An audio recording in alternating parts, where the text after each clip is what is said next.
Hi very good morning to all of you.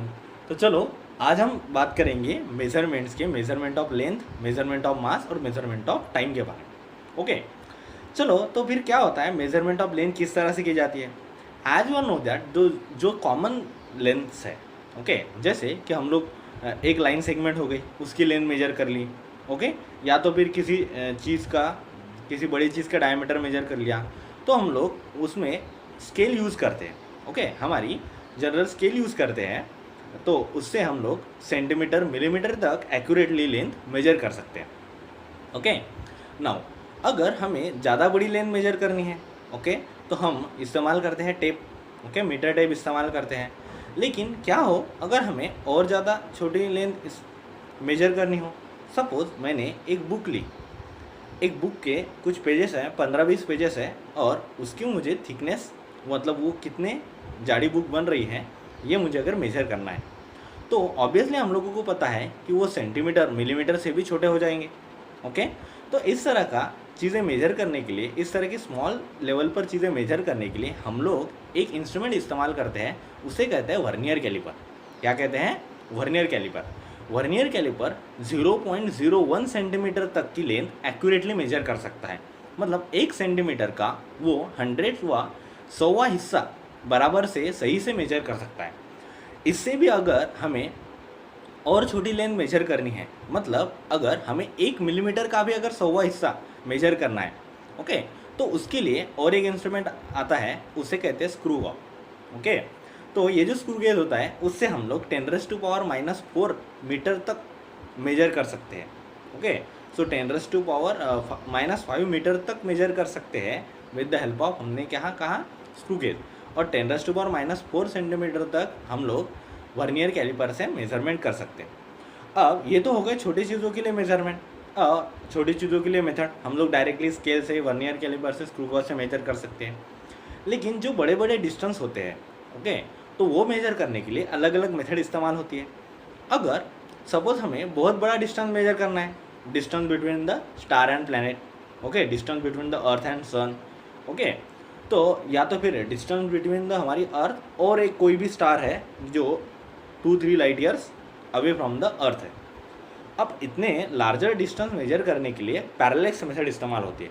ये indirect method होती है कि जो मेजरमेंट के लिए इस्तेमाल होती है लेंस के, और ग्रेटर पैमाने पर लेंस के। ओके, इसके बारे में हम एक स्पेशल वीडियो बनाएंगे पैरेलैक्स मेथड पर, कि अगर कोई पास वाला स्टार है या पास वाला प्लैनेट है, तो वहाँ तक डिस्टेंस किस तरह से मेजर करते हैं। अगर दूर वाला है, बहुत ज़्यादा दूर वाला, तो उस समय कैसे करते हैं। ओके, अब उसके बाद में आता है, ये हो गई मेजरमेंट ऑफ लेंथ। ओके, अब आता है मेजरमेंट ऑफ मास।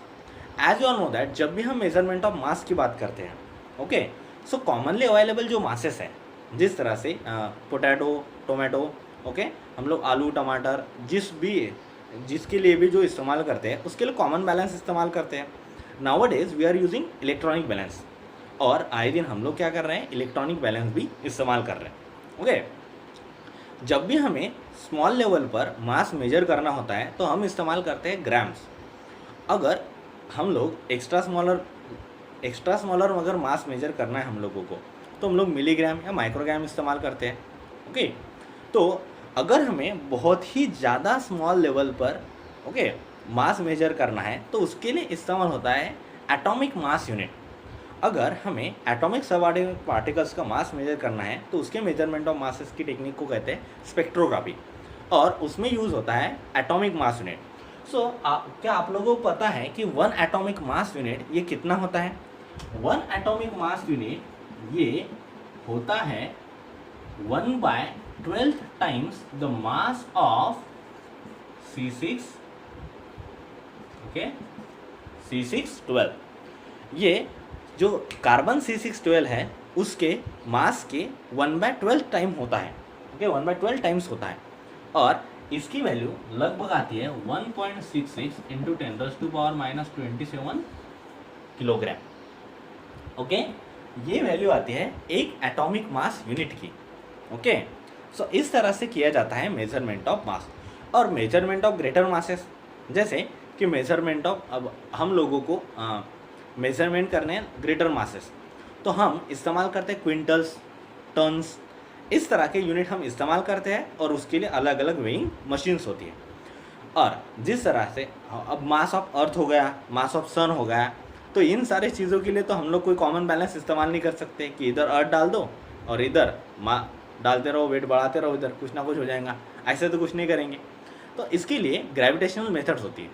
ओके, इसके लिए इनडायरेक्ट मेथड्स होती है, उन्हें कहते हैं ग्रेविटेशनल मेथड। अब रही बात मेजरमेंट ऑफ टाइम की। अब देखो, जैसे कि हम लोग जनरली टाइम मेजर करते हैं सेकंड में। Second is the SI unit of time.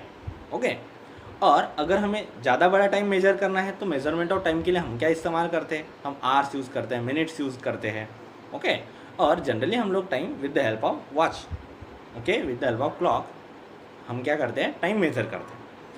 अब इसमें एक बात है, देखो, जब भी हम मेजरमेंट ऑफ टाइम करेंगे और टाइम मेजर करने के लिए हम लोगों को बड़े पैमाने के ऊपर क्या करना पड़ेगा, उसके ऊपर ओके, जैसे एक हफ्ता हो गया, एक महीना हो गया, उसके बाद में इस तरह से हम लोग ग्रेटर टाइम मेजर करेंगे। स्मॉलर टाइम के लिए हम लोगों को मिली सेकंड, माइक्रो सेकंड यूज़ करते हैं, जो कि मिली सेकंड यूज़ होगा जनरली रनिंग रेसेस के लिए। ओके, कौन सा एथलीट फर्स्ट आया है, कौन सा एथलीट सेकंड आया है, इस तरह के लिए क्या यूज़ होगा, तो उसके लिए यूज़ होगा मिली सेकंड या तो माइक्रो सेकंड तक ये चला जाता है। लेकिन जब बात बहुत ही ज़्यादा एक्यूरेसी की हो, बहुत ज़्यादा एक्यूरेसी, ओके, तो उसके लिए बहुत स्मॉलर टाइम मेजर करने के लिए cesium-133 एटम की एटॉमिक क्लॉक का इस्तेमाल होता है। ओके, एटॉमिक क्लॉक का इस्तेमाल होता है और ये एटॉमिक क्लॉक बनी होती है cesium-133 एटम से। ओके, तो ये जो cesium-133 एटम से बनी होती है एटॉमिक क्लॉक, तो देखो cesium-133 एटम के जो इनर ट्रांजिशन स्टेट होती है और आउटर ट्रांजिशन स्टेट होती है, ऑब्वियसली एटम है तो उसके inner transition state, outer transition state रहेंगे, एनर्जी लेवल्स रहेंगे अलग अलग। ये ज़्यादा डीपली हम हायर क्लासेस में पढ़ेंगे। ओके, तो इसके अंदर ऊपर नीचे ये जो cesium-133 एटम है, जो लोअर एनर्जी लेवल या तो इनर ट्रांजिशन स्टेट और आउटर ट्रांजिशन स्टेट में वेरी करता है, तो लगभग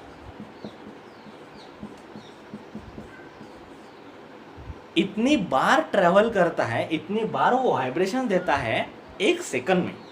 ओके, तो इतने छोटे तक हम लोग टाइम मेजर कर सकते हैं by using that cesium atomic clock.